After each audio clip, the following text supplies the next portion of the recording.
और बंजू पेरा जरूरत नहीं।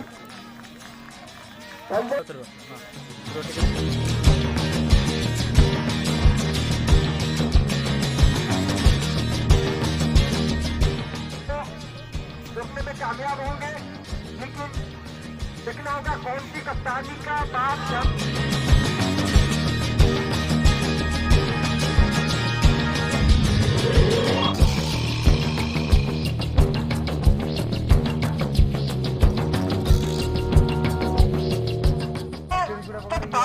बात की थी यहाँ पर आगे लेकर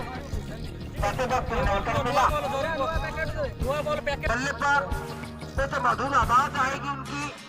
आप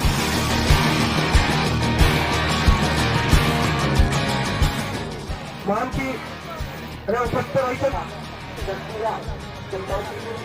उनको टारगेट मिला तो राउंड अपने करने वाला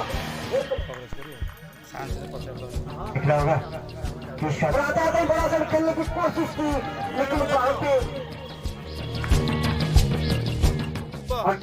खेलने के बाद टीम का स्कोर तैयार।